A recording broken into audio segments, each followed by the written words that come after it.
Alors, bonjour Pierre Fortin. Bienvenue à la conférence pour célébrer les 25 ans Plaisir est pour moi. de Cyrano. Alors, je ne sais pas si on a besoin de beaucoup de présentations. On te connaît quand même assez bien. Tu es quand même probablement un des économistes les plus connus au Québec. Tu es aussi un chroniqueur à la revue L'Actualité. Tu as reçu aussi beaucoup de médailles, notamment la médaille d'or du gouverneur général, entre autres. Tu es assez proche des décideurs, de ceux qui élaborent les politiques publiques. Donc ça, je trouve ça intéressant. Et puis, j'aimerais ça que tu nous parles effectivement de ton expérience personnelle au niveau de l'élaboration des politiques publiques. Tu es quand même assez proche, par exemple, tu étais conseiller principal pour le premier ministre René Lévesque il y a quand même un certain temps. Tu as aussi été présidé certaines commissions, comme la commission sur les investissements, la commission sur la sécurité du revenu. Est-ce que tu penses que tu as réussi à influencer finalement les politiques publiques qu'on a actuellement au Québec? Oui, grosse question. Premièrement, je veux dire que mon admiration pour Cyrano est absolument totale et sans limite. On a vu passer ce matin le trio infernal du Cyrano, c'est-à-dire Claude Monmarquette, Marcel Boyer et Robert Lacroix. Et je pense qu'on a une dette profonde et totale envers ces gens-là, d'avoir fait le lien plus étroit entre l'université et la recherche, d'une part, et les décideurs, d'autre part. Je suis un peu comme le publicain en arrière de la salle, là, comme dans l'Évangile, moi, par rapport à ces gens-là, si vous voulez. Puis c'est sans doute parce que je ne suis pas membre du Cyrano, que le Cyrano démontre qu'il est capable de garder sa distance par rapport au jugement extérieur. J'ai 3 messages à faire. Le premier message, c'est que on n'est pas assez nombreux parmi ceux qui étudient les politiques publiques au Québec. Deuxièmement, il y a une urgence actuelle qui est de donner un plus grand accès aux données administratives du Québec, qui est nettement insuffisant, non seulement en soi-même, mais par rapport à ce qu'on observe dans les autres provinces canadiennes et aux États-Unis. Et troisièmement, il faut évidemment multiplier les échanges avec les autorités fédérales et provinciales, les ministères, les organismes, etc. Ce que Cyrano a commencé à faire, mais le Cyrano est encore trop petit pour la tâche qu'il a accomplie. Qu'est-ce que moi j'ai fait dans tout ça? Il ne faut pas idéaliser ce que j'ai fait. C'est d'ailleurs pas moi qui est le plus brillant économiste de la famille Fortin.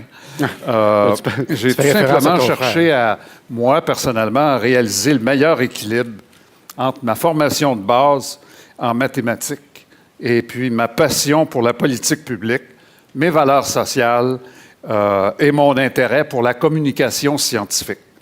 Jusqu'ici, je me suis investi dans 4 ou 5 domaines et jamais seul.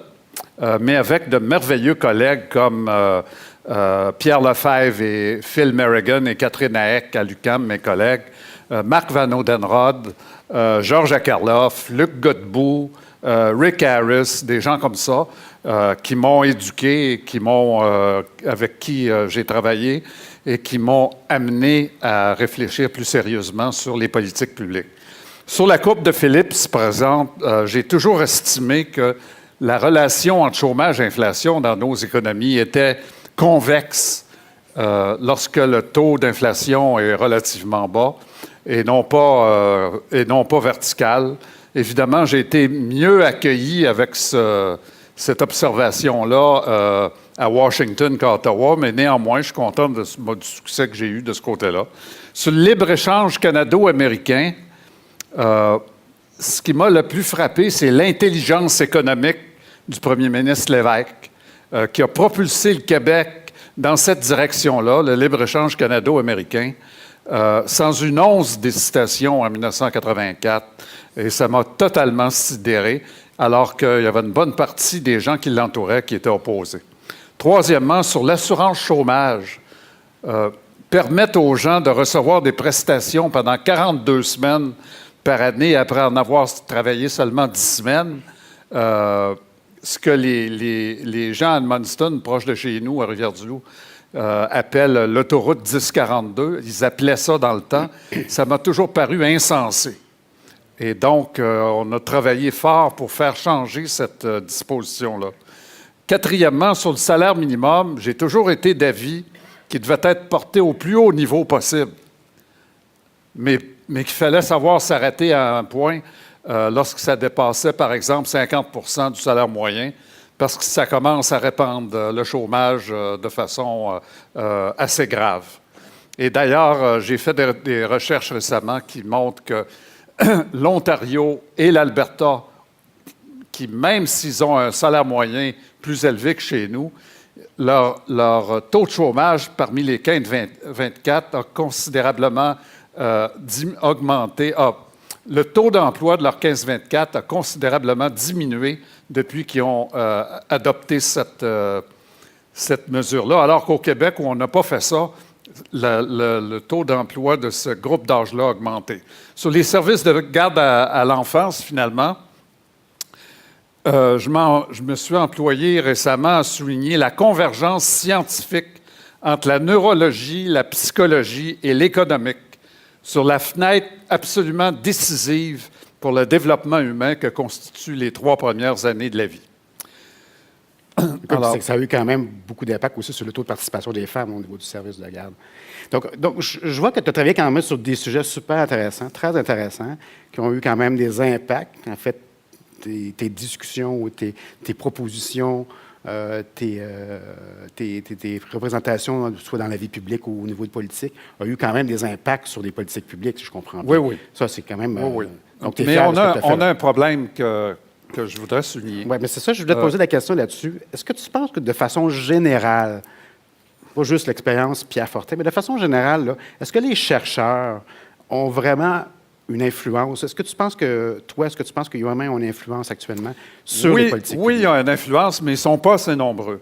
Si tu regardais les gens avec qui j'ai échangé un peu, là, Ken Arrow, Maurice Sallet, Dan McFadden, qui sont d'éminents mathématiciens et théoriciens, ils ont souvent déploré que dans l'après-guerre, la formation des étudiants au doctorat en économique dans les universités nord-américaines et européennes a été trop marquée par la montée du formalisme et se soit désintéressés de l'économie appliquée, ont ignoré l'histoire, puis négligé et même parfois méprisé la part des autres sciences de l'homme comme la psychologie et la sociologie.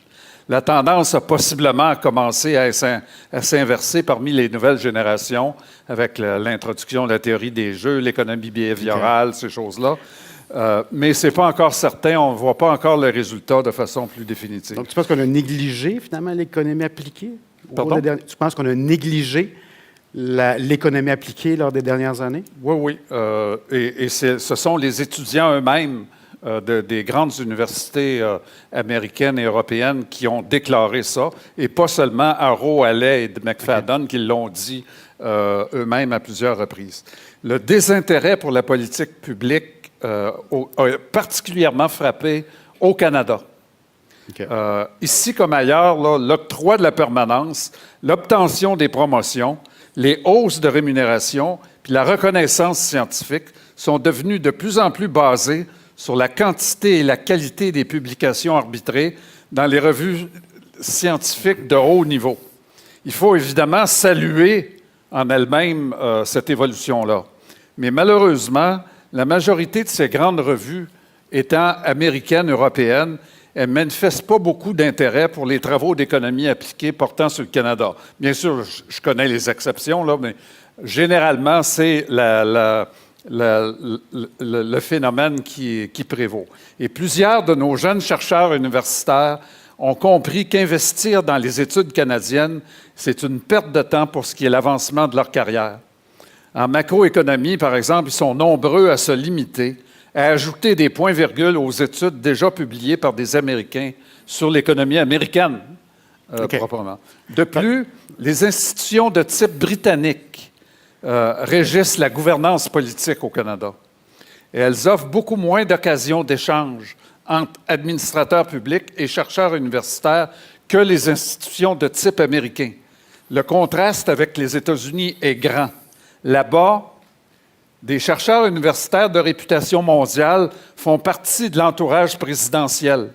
Ils sont admirés non seulement pour leurs réalisations scientifiques comme telles, mais aussi pour leur rapport exceptionnel aux politiques publiques et à la vie de la nation. Peu de ça au Canada. Okay.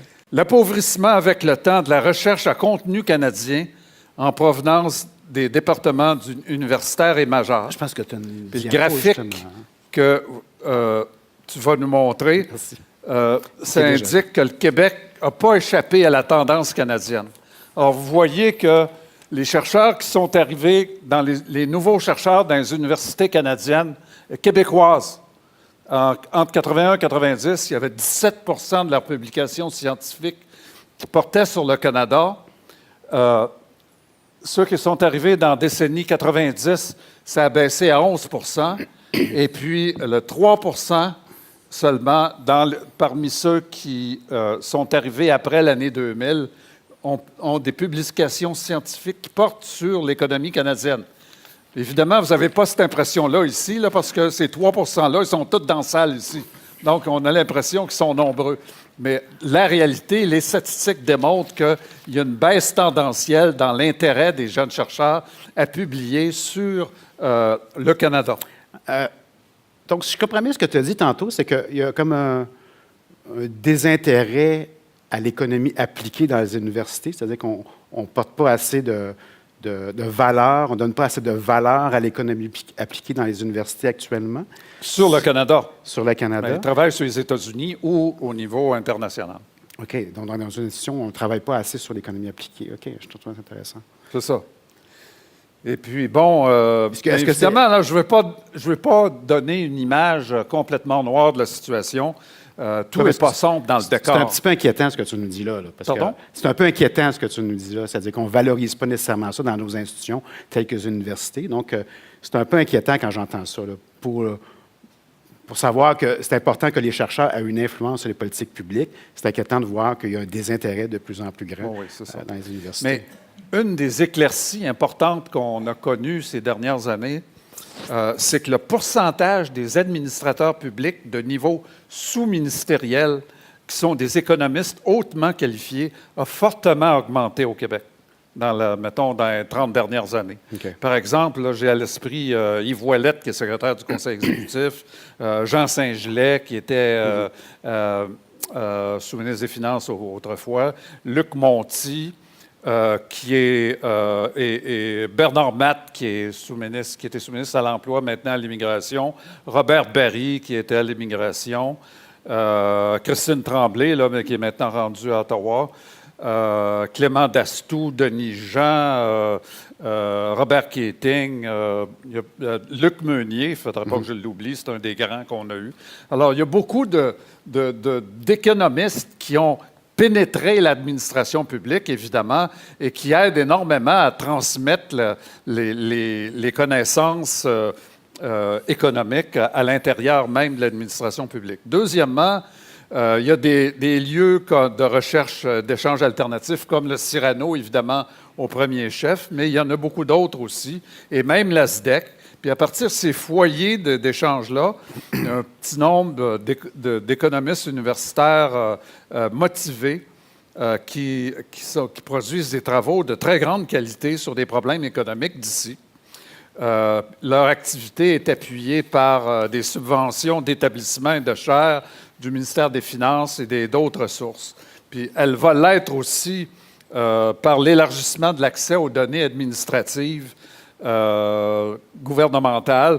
Alors, au Québec, évidemment, il y a cet accès libéralisé aux données administratives. C'est une urgence nationale, évidemment, parce qu'on est dans bien des secteurs bloqués, notamment en santé, par l'éducation, par l'insuffisance de l'accès, la difficulté de l'accès à ces données administratives-là. Il y a eu un message dans le dernier budget, le premier budget d'Éric Girard, un autre économiste, évidemment, qui dit qu'il va donner une poussée pour améliorer cet accès-là, mais on espère que les résultats vont suivre la promesse. OK, donc il y a vraiment des organisations autres à l'intérieur des universités, mais qui sont créées, qui font vraiment de la recherche pour élaborer des politiques publiques. Donc, pour toi, est-ce que c'est suffisant? Est-ce que ça remplace finalement le manque d'intérêt plus dans les universités au niveau de l'économie appliquée? Est-ce que ces organisations-là, finalement, est-ce que c'est suffisant pour justement remplacer ce rôle-là des universités? Il faut commencer dans nos propres départements parce que il faut reconnaître qu'une fraction de plus en plus petite des dizaines de millions de dollars investis annuellement par les contribuables dans ces départements-là sert à financer la recherche et l'enseignement sur l'économie canadienne et la politique économique.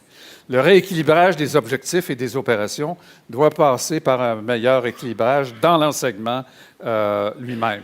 Sans exagération, mais avec fermeté aussi, il faut accorder une pondération plus importante, à mon avis, à la vérification de l'intérêt potentiel des nouveaux professeurs recrutés pour les études canadiennes et un intérêt aussi aux publications scientifiques sur l'économie canadienne dans les décisions de permanence et de promotion. Ça, c'est sûr. D'autre part, évidemment, il faut multiplier les forums et les rencontres comme celle d'aujourd'hui. OK. Puis, est-ce que tu as des conseils à donner aux chercheurs? Ben oui, j'ai des conseils. J'en ai plein, là. Ça, j'en doutais pas. Je vais te dire 10 choses que j'ai apprises, OK, sur comment est-ce qu'il faut procéder. Premièrement, il faut présenter nos arguments de façon franche et directe, mais toujours respectueuse des gens. Il faut éviter la condescendance et la pomposité de l'économiste universitaire parvenu qui méprise toute considération autre qu'économique et la considère comme une entrave malvenue à la bonne décision. Les gens qui ne sont pas économistes ont des points de vue, mais qui font appel à des observations de la réalité qui ne sont pas nécessairement les mêmes que les nôtres, mais il faut voir c'est quoi l'intersection non vide entre leur point de vue et le nôtre. Un peu d'humilité chez les chercheurs, c'est ce que tu veux dire. Oui, disons. Soyez humbles comme moi. Il faut rester aussi des penseurs indépendants. C'est assez important, malgré les millions reçus présentement en subventions ministérielles et autres. Affichons clairement nos valeurs, mais il ne faut pas être les chiens de poche d'une idéologie, d'un parti politique ou d'un ministère. Nous ne devons pas devenir des mercenaires. Troisièmement, il est impératif que nous restions actifs en recherche fondamentale. C'est la fontaine de nos connaissances, c'est la source de notre réputation comme chercheurs. Et c'est elle qui fonde ultimement notre capacité de convaincre et d'influencer. Quatrièmement, il faut travailler fort à améliorer nos compétences écrites et orales afin que nos lecteurs et nos auditeurs comprennent ce que nous disons. Il faut éviter autant que possible le jargon disciplinaire dans ces contacts-là et nous exprimer de façon claire et concise. Il faut s'assurer, évidemment, en arrière de tout ça, d'avoir bien fait les maths à la base de chaque affirmation qu'on fait, mais il ne faut pas en faire l'étalage. Ah, ça, c'est très bien parce que, en fait, tu nous dis, aux chercheurs, concentrez-vous vraiment sur le message. Oui. Vraiment sur le message. C'est ça. Et puis, il faut intervenir seulement sur les choses que nous connaissons. Si nous ne savons pas, il ne faut pas faire semblant de savoir. Les raccourcis sont permis, mais il ne faut jamais prendre de liberté avec la vérité. Il ne faut pas profiter de notre connaissance plus étendue de la réalité économique pour duper notre public. Il faut respecter aussi toujours l'intelligence de nos interlocuteurs. S'ils ne comprennent pas ce que nous disons, considérons que c'est nous qui en sommes responsables et pas eux. C'est à nous de nous adapter et de faire le pont entre la nature analytico-déductive de nos arguments et leur expérience, leurs intuitions et leurs émotions. Septièmement, la critique systématique et sans contrepartie du Québec ou du Canada est suicidaire. Elle nous mène à l'inefficacité totale de notre discours. Elle ne cherche qu'à convaincre les gens de cesser de nous écouter et de rejeter nos prescriptions de politique publique, aussi appropriées soient-elles. Nous sommes là pour les encourager et les aider, et non pour les ridiculiser et leur faire la morale. La nature du message est importante, mais aussi la manière de le transmettre.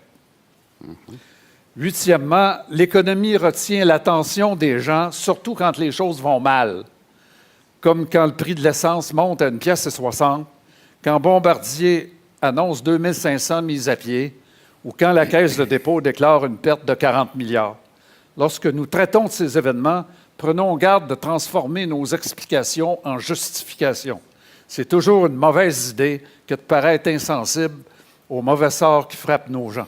Ah, j'ai une question pour toi là-dessus. Est-ce que tu penses que les médias ont un rôle important, justement, à faire la transmission du message entre les chercheurs et la population pour alimenter le débat public? Parce que tu parles des annonces, la hausse de l'essence, tu parles des pertes d'emploi, etc. Donc, les médias, c'est souvent la courroie de transmission de cette information-là. Oui, est-ce que tu penses que les chercheurs ne devraient pas utiliser cette courroie de transmission-là davantage pour aller rejoindre le public, finalement? Oui, mais cette transmission-là, elle doit respecter la loi fondamentale de la lecture et de l'écoute. C'est que plus c'est long, moins c'est lu ou écouté. Pour l'amour du ciel, évitons de produire des textes qui n'en finissent plus. Ne commençons jamais un exposé en disant « je serai bref », comme trop d'universitaires le font. Les auditeurs comprennent tout de suite que nous faisons alors qu'exprimer notre malaise à prévoir d'avance que notre exposé va traîner en longueur. Soyons brefs, mais sans le dire. Contrairement aux économistes patentés que nous sommes, le monde ordinaire ne se préoccupe plus d'équité et de justice que d'efficacité et de compétitivité. C'est dans notre ADN d'analyser l'aspect efficacité des problèmes et ça doit le rester. Mais n'oublions jamais d'attaquer aussi les conséquences pour l'équité, tout comme mes trois prédécesseurs ce matin l'ont fait.